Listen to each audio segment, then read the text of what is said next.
Man, I'm just coming at y'all to talk to y'all real quickly and briefly about this Donald Sterling situation because as the days go on, it seems to get more and more media attention. But in my mind, it's the farthest thing in the back of my mind because he didn't speak directly to me. He didn't come out in the media and say that he had a problem with black people.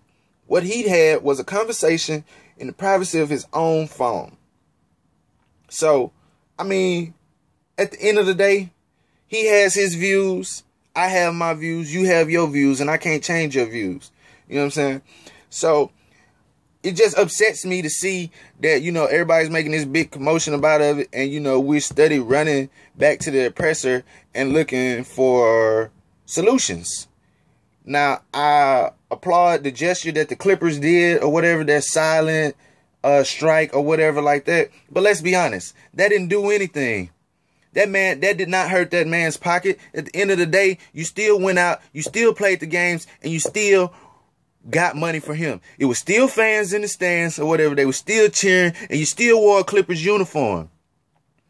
So, what did you prove? Yeah, you kicked him out of the league. Y'all fined him $2.5 million or whatever, but that man's a billionaire. He wiping his ass with that shit, laughing. And at the end of the day, all he gonna do is just invest some money with whoever buys the Clippers or whoever takes over his program. He's still gonna be behind the scenes. He's still gonna have money coming in.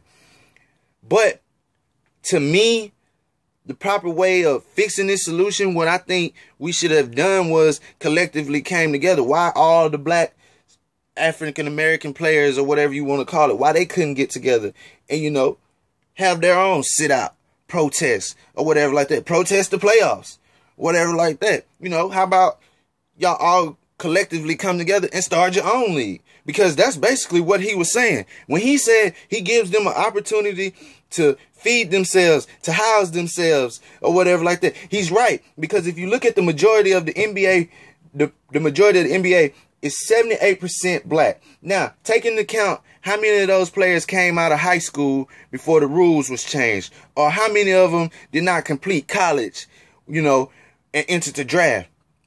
See, we close our minds to stuff like that. And he told the truth. Because have it not been for him or him having his team or all the owners having the other teams, what would that leave them?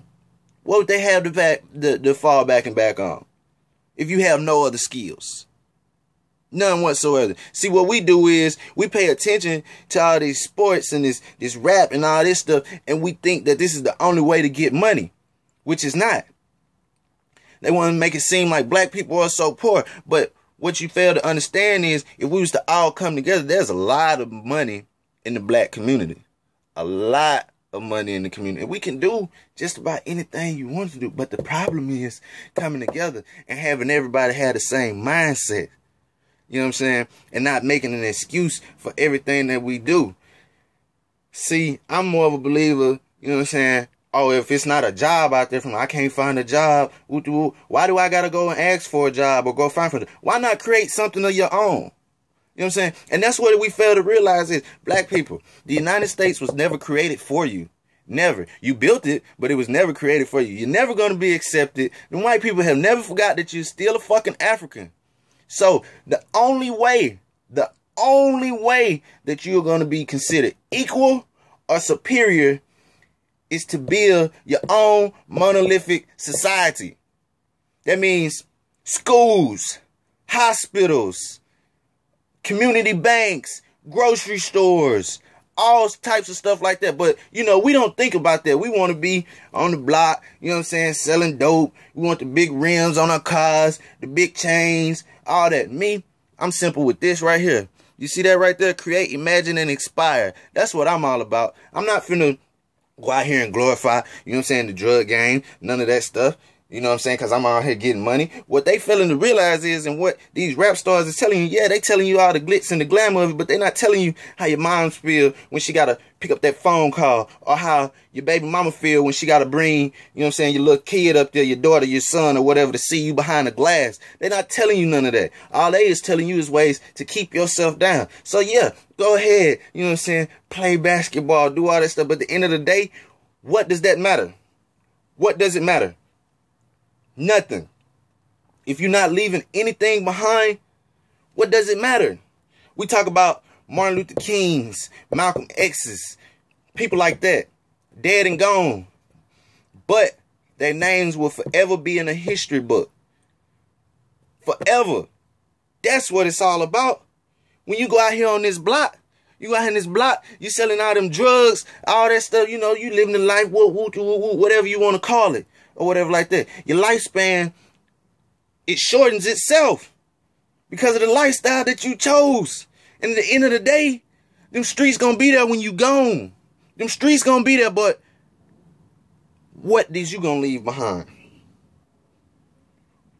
How did you build up the next generation? What tools did you leave for them to indoctrinate or you know what I'm saying, to further build off of?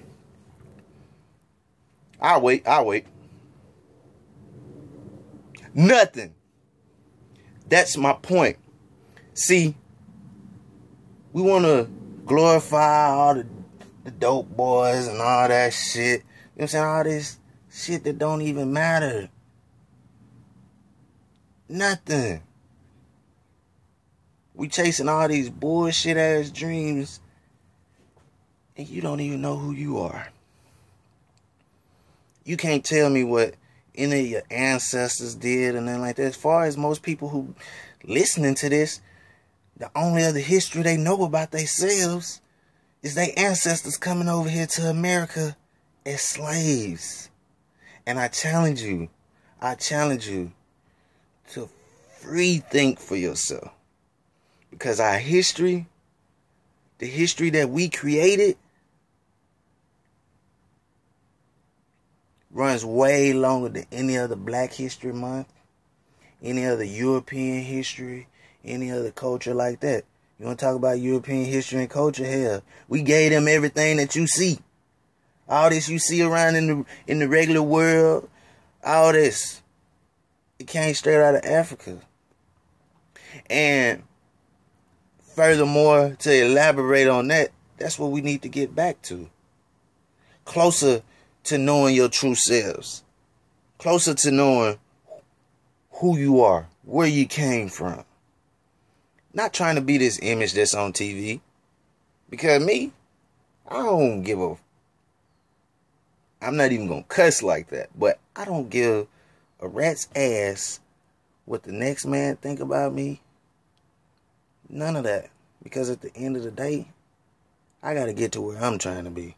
So by you hating black people, not liking purple people, orange, whatever, it ain't going to stop me. 'Cause I got somewhere to be.